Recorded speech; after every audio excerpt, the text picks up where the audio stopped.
Hello, this is Jürgen Rasmussen speaking. Welcome to the Provocative Hypnosis blog.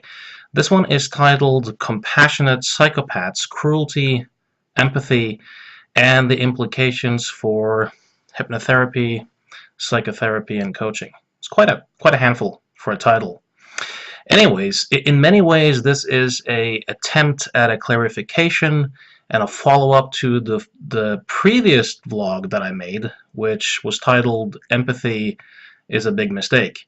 Now, whenever you attempt to dismantle the sacred cow, or at least contextualize it a bit and say that it's not quite what it's cracked up to be, you better expect quite a bit of resistance and pushback. And that's completely fine.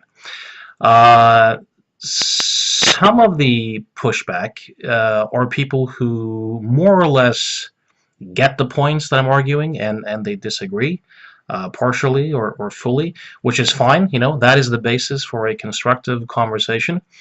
Other people completely misunderstood the points and essentially critiqued arguments that I never made. So for those folks, this is my attempt at being response-able, meaning responding in such a way that I do my best to clarify what my position actually is, what I am attempting to communicate based upon the feedback that I've gotten.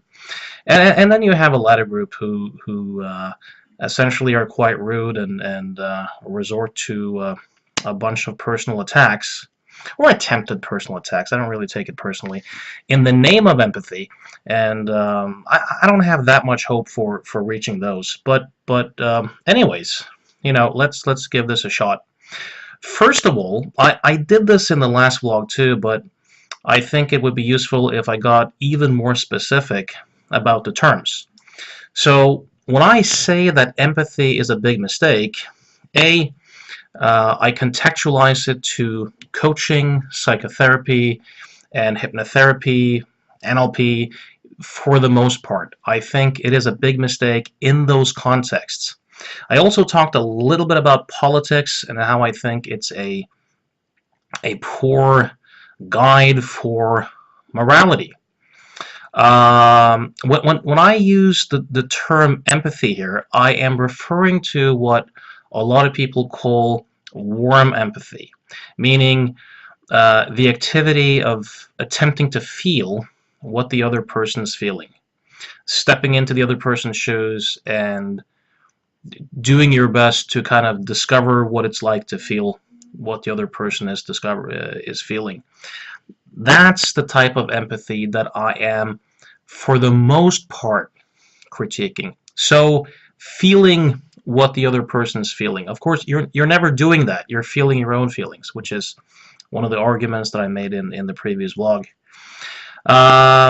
There's also another type of empathy that people call cold empathy. I didn't specifically, I think, use that term in the last vlog. I talked about perspective taking, which is essentially attempting to see where the other person is at. Understanding their model of the world, if you will, being able to read them as accurately as you can.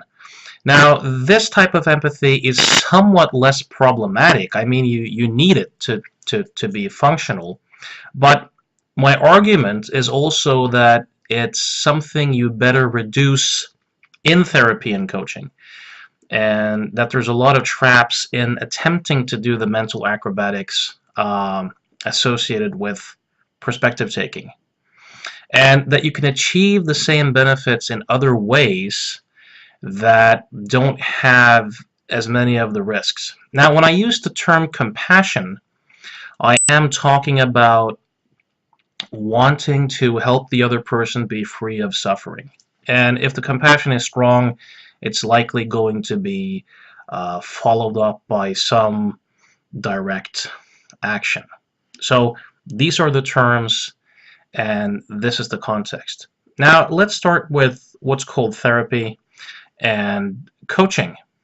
What I really am communicating here is that A, empathy is a mistake, B, it gets in the way, and see you can be a lot more effective and help people a lot better if you don't do it. It's essentially a positive message. So let me give you a couple of practical, real-life examples of this. You know, imagine that you've been in a car accident and you're in deep pain and suffering greatly, and you're lying in the street, and here comes the emergency medical doctor. Now, would you want that medical doctor to do empathy with you, to feel your pain, to go into a state of deep suffering and deep pain, and then from that place attempt to help you? Of course not. Of course you wouldn't. Now, you would want a medical doctor who cares, who's compassionate, who wants to do everything he or she can to relieve you of suffering. But it's absolutely not necessary that the medical doctor feel your pain or be in a similar state at all.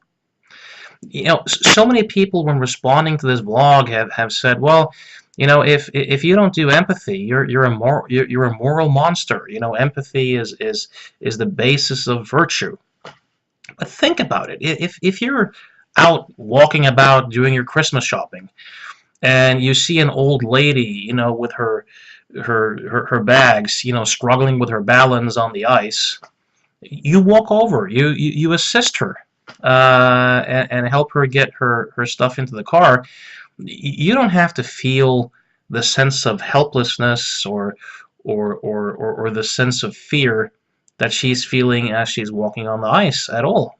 You just walk over there and you just help because it's the right thing to do. You come from a compassionate place. You don't have to feel her fear. Or in daily life, if you're a child, get scared of the boogeyman or cartoons or strangers or a new social situation, you don't have to feel their fear to console them or help them or support them. You can notice where they're at and engage with them in a way that helps them. But you don't have to feel their fear or feel their pain at all. Now, going back to the psychotherapeutic setting, when I see quite a few clients who struggle quite a bit. So when I see someone who's deeply depressing, there's no reason for me to really go into a state of deep depression to connect with them, to help them. It's not good for me.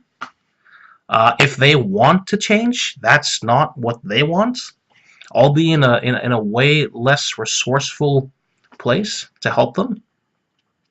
If I have a person who's deeply traumatized and who experiences deep fear, I don't want to be in a deep fear state while I attempt to help them. If I have a client with low back pain, I don't want to feel low back pain to help the client out. In fact, it's much better if I don't. As I mentioned in the previous vlog, if I attempt to feel what they feel, I'm going to bring up my own memories, my own issues, and begin to see the client through that. And as a result, I get way more absorbed into my own internal suffering. And the stuff that I'm experiencing internally comes from me. It comes from my processing. It really has nothing to do with the client.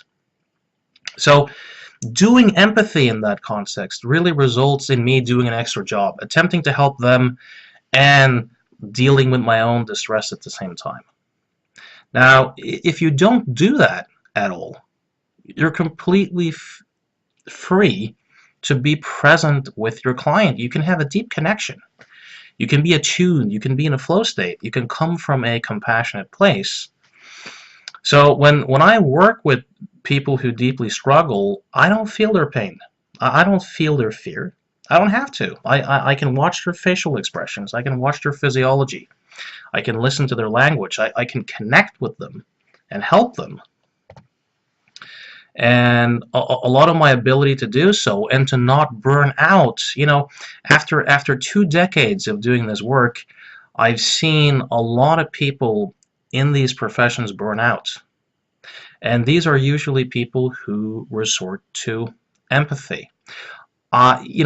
Medical doctors have a high suicide rate. Psychiatrists have a pretty high suicide rate. A lot of psychologists, are struggling. I can't prove it, and I'm not saying that this is the only factor, but I have a deep suspicion that one big factor here is that if you're sitting around day after day after day, listening to people in pain who are deeply depressed, very anxious, and you attempt to help them through empathy, this is not good for you. It's not good for your brain. It's not good for your soul. It's not good for your body. It's a great way to burn out. It's a great way to end up struggling yourself, especially if you're a bit inclined to do so. So what I am delivering here is essentially not the message of a moral monster or a psychopath, as some people have suggested, but actually a way to enjoy your work a lot more, to be more effective, and to not burn out and to not struggle and suffer. So also in terms of cognitive empathy, being able to read the other person and understand them, one of my big learnings throughout the years is that even the less I attempt to do even that, the better. You can't completely escape it, but one of my big learnings has been that virtually all the stuff that people think is a personal limitation or a personal defect in themselves is essentially a very impersonal part of human nature. When I see clients, my main framework is that they're essentially falling for some very simple psychological illusions and misunderstandings. My job, through hypnotic phenomena or storytelling, paradoxes, tasks, thought experiments, is to help them to see through these psychological illusions. So I'm looking for the impersonal psychological illusions and patterns of thought that we all more or less have a tendency to do. And I'm looking to create contexts where people can discover those and see through them and relate them to their issue. So when I see a client, we hardly talk about their life. We hardly talk about what they think of as the problem. For example, if I see someone who's traumatized, I know that a huge part of being traumatized is the perception of inescapability related to some memory construct. So I know that if I can create an experience with them where they deeply discover in a embodied way that they're not stuck in relationship to those memories, the basis for being traumatized will disappear. I don't have to feel their pain. I don't have to deeply understand what it's like to be them. I have to understand the psychological illusions and misunderstandings at play. For example, when I see a client with anger issues, I know that anger psychologically is for the most part about rule violation. I know that they're very likely to be engaging in some heavy masturbation. The term that the late psychologist Albert Ellis used, that tendency to take your goals and wants and wishes and turn them into these musts and shoulds and needs. She must listen to me, and he has to drive faster, and they have to get this point.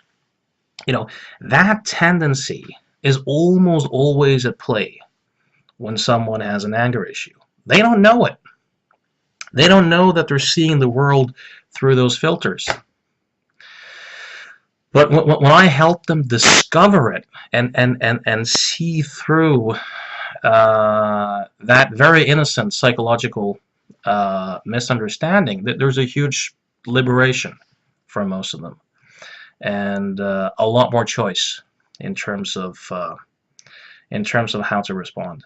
So the implications for me, to a large extent, in terms of what's called therapy and coaching and hypnotherapy, is that the further you can get away from working with the content of a person's experience, the more you can work to working with the structure of experience, as we do in neurolinguistic programming, as Albert Ellis did in his rational emotive behavior therapy. Or even if you can help people discover the fact that they are thinking, that what they are experiencing is essentially the principle of thought taking form inside of them.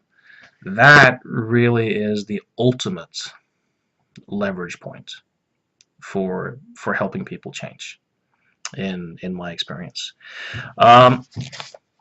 Now, one guy asked me and objected, isn't it a bit rigid to say that empathy has no place in these contexts? And I think the answer is a guarded yes. I generally do my best to not come at things from an absolutistic perspective.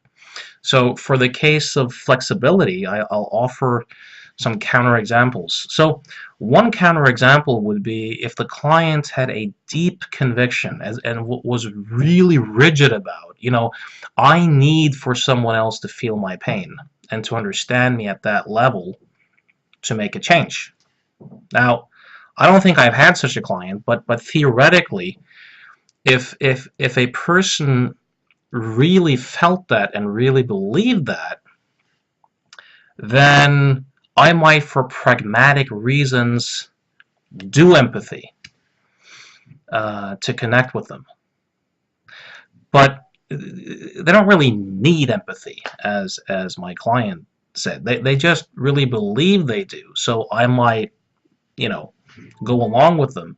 In the same way that I don't think anyone really needs an exorcism, and I haven't ever provided one, but if somebody really believed that they needed one and were completely stuck, and that was the only way I could reach someone, then I might provide one.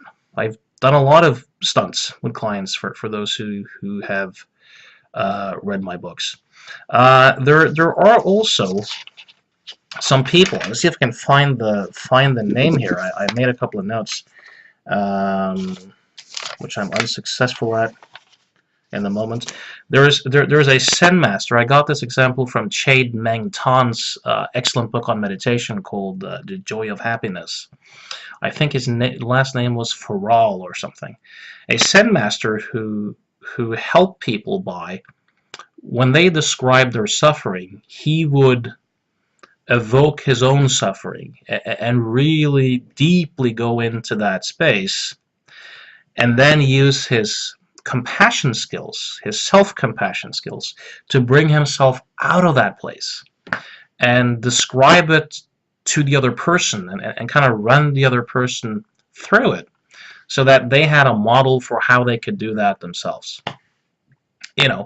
That's kind of a counterexample to my claim. Might be a good way to do stuff for some people. I'd claim that it's not really necessary. You don't really need to do that stuff. Let me also say that outside of these particular contexts, for example, when I play with my 4-year-old daughter, I do empathy. When of course I'm not feeling her feelings, I'm feeling my feelings. So there's a distinction there. But when we play and she's full of joy, I kind of feed off that joy, and we're completely in attunement, and I'm joyful. That's a form of empathy. In that particular context. In terms of friendship, I can also appreciate that if someone, for example, has been subjected to a deep injustice, that someone might want a friend or a family member to really share their outrage, to really share in their feelings of this is completely wrong, and I really feel your pain in that context. So I see that application. I just don't think that it really applies in the contexts of coaching and psychotherapy. Now, some people have made the claim that, empathy is, it's completely non-volitional, it happens automatically, and it's the basis of compassion, and it's the basis of morality. And if you take that away, you end up with a psychopath and some sort of moral monster. That was, some of the objections that I got.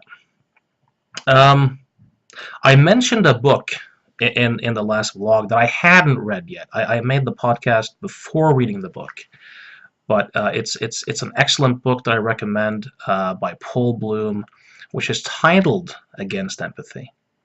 And he had some interesting arguments against the mirror neuron argument, where he said, look, most of the research on mirror neurons has been done on a particular type of monkey, and they don't have language. They don't have morality or ethics in the same way that we do. So mirror neurons might be involved, but it's certainly not necessary. And in any way, it's a controversial claim. Another argument that he made that I really like, and which I've also thought of myself, is that it seems as if our morality, to a large extent, determines our empathy.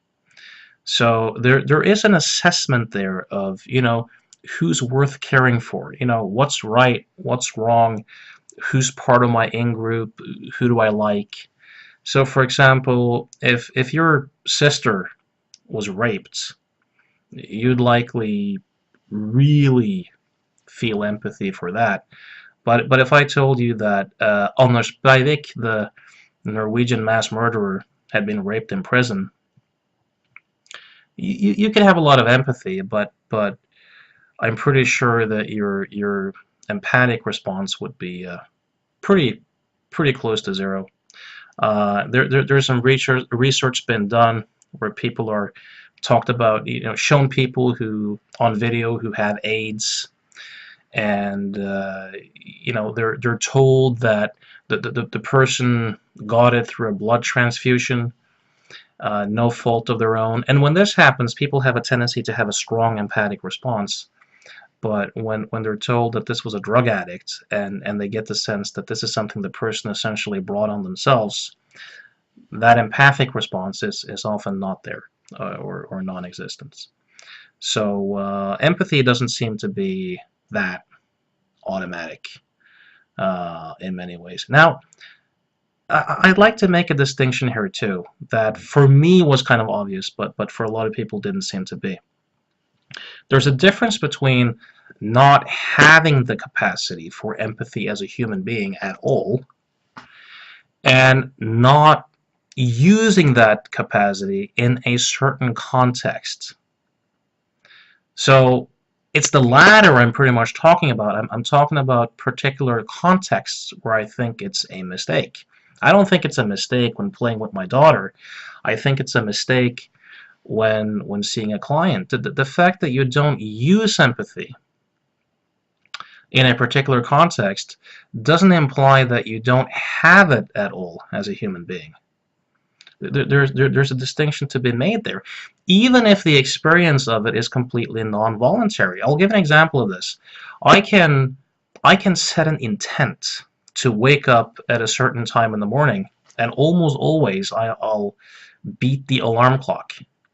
Now, I usually fall asleep again pretty quickly, so it's but that's something else. But me waking up before the alarm clock is a completely non-volitional experience. But I've still set the intent the night before to wake up at that particular time. So even if the experience of empathy is non-volitional, you can still have the intent before you see a client to not go in that direction, in the same way that you can have the intent of waking up at a particular time and do so, even if the processes that the result emerge from are invisible, and the subjective experience of it is also one of it being non-volitional. Anyone who does hypnosis knows this, knows that hypnosis, that the behaviors and the experiences that you evoke as part of a hypnotic process are goal-directed. There's a conscious, deliberate intent that's set, and the experiences are non-volitional. So this shouldn't be that surprising. Now, for the claim that empathy is the basis of compassion and the basis of morality, probably not. I'll make a distinction here too. When I speak about my direct experience in change work, that's something that I do every day. I've made pretty much all the mistakes you can make and learned from most of it. So I have a lot of competency. When I talk about neuroscience research and stuff like that, I'm not in the lab. I'm not doing that stuff. I'm just a guy who likes to read about it. So I'll make that distinction as well. But here's the thing with compassion. There's been quite a few research experiments done that show that empathy and compassion are not the same thing. Neurologically, they're not the same thing. So there are neural differences. When people are scanned and they do empathy, they have a tendency to activate the insula and the anterior cingulate cortex. And these are neural networks that are associated with the stress and negative emotions. When people do compassion, there's a different neural signature. There are different neural networks that light up. You have the medial orbitofrontal cortex, and something that I don't even know if I can pronounce properly. It's called the ventral striatum. It's probably not quite, but it's associated with more positive emotion. And the experience is different. When you take meditators, for example, who meditate on compassion, there's a warm feeling. You know, it's a positive feeling. It cultivates a loving kindness, you know, a courage, a determination to help. Versus when people meditate on empathy, it's distressing. It leads to burnout. So if you want to read more about this, a good resource is the book Altruism by Mathieu Ricard. And he talks about experiments that he's done with the neuroscientist Tanya Singer and the neural differences that emerged. So that might be worth taking a look at in some depth if you are convinced that empathy really is the basis of compassion. And I'm making the claim that it doesn't look like it is. Tanya Singer also did some experiments with empathy training and compassion training, where she noticed that not only were the neural activity in the brain very different when people did empathy training and compassion training, but the experiences were different. You know, instead of distress and burnout, negative emotions, people had more positive emotions when they did compassion, and they were also more inclined to help, more inclined to behave differently after doing compassion. So I'm all for kindness and compassion and that type of stuff, but I think empathy is a really deep mistake in the contexts of therapy and coaching. There's also something else here. You know, when people make the claim that if you don't do empathy in a particular context, of course I know from personal experience. I see clients every day. I don't do empathy. Just yesterday I had a very good day, my last day of the season of clients, with 3 clients who had really made dramatic changes in their life. You know, one guy had contacted his sister who he hadn't spoken to for 20 years. His marriage had gotten a lot better. His anger and irritation was virtually gone. You know, this was a guy who had a lot of anger issues, but I never felt his anger. I never felt his pain. But I had a lot of compassion for him and wanting him to change. So also consider autism and people high on the Asperger's scales. If you read people like Simon Baron-Cohen, they'll say that these people have pretty much low or zero amounts of empathy, but there's no evidence that their morality and their sense of ethics are any worse than the rest of us.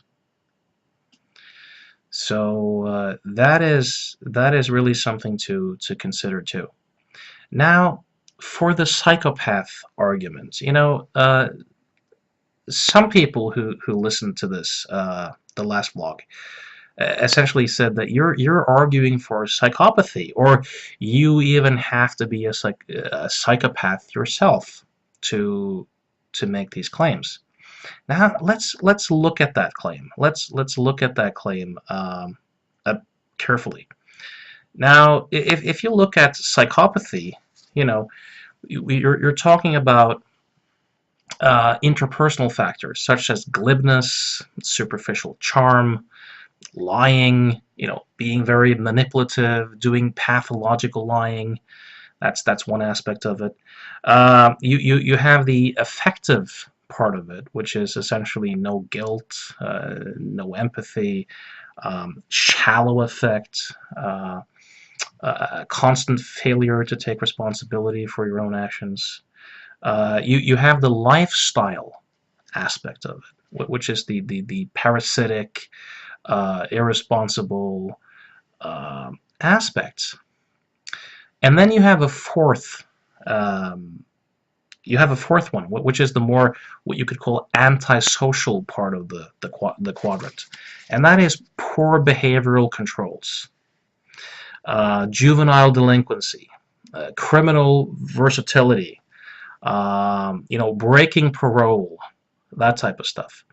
Now, how surprised would you be if I told you that knowing that someone has zero empathy gives you zero predictive power? It gives you zero predictive power of morality, of ethics, of whether the person will be violent, whether the person will commit another crime. There's no predictive power in someone scoring low or non-existent on empathy. Of course, there's a lot of problems with these empathy scales anyways. But there's been quite a few studies done, and I'll refer you to the book Against Empathy by Paul Bloom again if you want to look into this. But there's virtually no correlation between high empathy and pro-social behaviors. And low or zero empathy really doesn't predict anything about how someone else is going to act. So you might reconsider that. Now, what does give some predictive power is the last quadrant, the antisocial one, criminal versatility, poor behavioral controls, the fact that someone has a criminal past and has repeatedly done this stuff, violation of parole. These types of things give you quite a bit of predictive power. I might be partially wrong here too. There's a criminologist by the name of David Farrington who has done quite a bit of studies, and he looked at 48 variables, if you will, of or predictors for violent behavior, everything from low intelligence to childhood trauma to poverty, and he found only 2 variables that were independently predictive from all the rest, and they were low resting heart rate and poor concentration. Now, the low resting heart rate thing is a very interesting biomarker, as a predictor for antisocial behaviors, aggression, and violence. And there's been studies. You can check out the book The Anatomy of Violence by Adrian Raine, which is a very interesting book on the topic, for all these studies that's been done. There's one in particular where you have followed up kids from the age of 3 until they're in their, was it 30s or 40s, and you can see that the strongest single predictor by far is low resting heart rates. Now, a lot of you are going to object when you hear this and go, oh, come on, I have low resting heart rate. I'm not violent. I'm not a criminal. And you're likely right. You know, most people you know who have low resting heart rates aren't that. But most of the people you know who smoke don't have lung cancer either. The correlation between low resting heart rate and aggression and violence is a lot higher and a lot tighter than the correlation between smoking and lung cancer. So it might not be the low empathy in and of itself that makes these folks dangerous. The low resting heart rate is likely associated with shallow affect. You know, these people being a bit more cold-blooded. You know, not having quite the same arousal of their autonomic nervous systems. So, and also consider this. Empathy in and of itself is kind of neutral. You know, some sadists have a lot of empathy. They really get off on the other person's pain. And most of the really bad stuff that's done in the world isn't done by psychopaths. It's done by good people. It's done by people for strong moral reasons. There's an interesting example that I read about of a father in Dubai whose daughter was drowning, and there were two guys who attempted to save the daughter from drowning. The father was big and strong, and he was able to stop both of them, and the daughter drowned. And he did this for moral reasons. He didn't want infidels, you know, and dirty men to touch her daughter. So, you know, if you look at a lot of the wars, if you, I mentioned an example the last time of that some people also responded strongly to on various forums, and that is the kid who had drowned, you know, on a beach. That really, at least here in Norway, made a lot of people more open to the invasion that we're experiencing from the Muslim world currently. Now, when you see one kid that has drowned, of course, most people will be very, very empathetic. But if you're going to base political policies on that, you know, you can't have empathy with the thousands of other kids that will drown, that will die, the terrorist attacks, the rapes, you know, the downfall of Western civilization that's most likely going to happen. Those are just statistical abstractions. So when people act under empathy, you know, in a political sense, same you have with foreign aid. You know, the organizations really know how to present that picture of one child that's suffering that you can save. And of course, your heart goes out to that person. You identify, you want to help. But what of course happens is that a lot of more people get born into that system, into that culture, and suddenly you have a lot more starving kids as a result of the foreign aid. And you can't really have empathy with that because it's abstractions, it's statistical. And in these contexts, you know, being able to step back and have a more rational compassion, being able to look at the bigger picture is a lot better for decision making. I'll make a final, you know, if you really empathize with someone and someone's hurt, your willingness to be cruel and aggressive to the person who has hurt the person that you're empathetic with will often increase. And I'll give the final example. It's politically incorrect, but I don't care. I'll do it anyways. If you look at the current state of affairs, If you live in the world right now, there's not a place where you could safely draw a picture of the Prophet Muhammad in public, if it was known, and not have immediate death threats, not have to live under police protection. This experiment has been done so much that this is a fact. Now, I'll argue that the people who want to kill you, who want to hurt you if you do these things, are deeply moral people. It's just that Islam, the ideology they're acting out of, is a really, really poor moral guide and an excellent recipe for suffering. But within that system, they are highly moral people.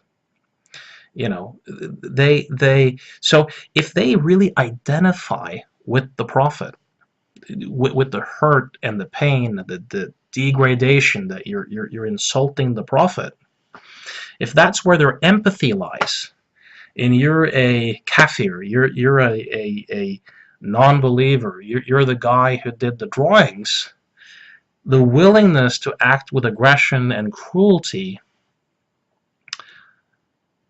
is directly proportional with the empathy that they show for the Prophet Muhammad. And it's a moral act.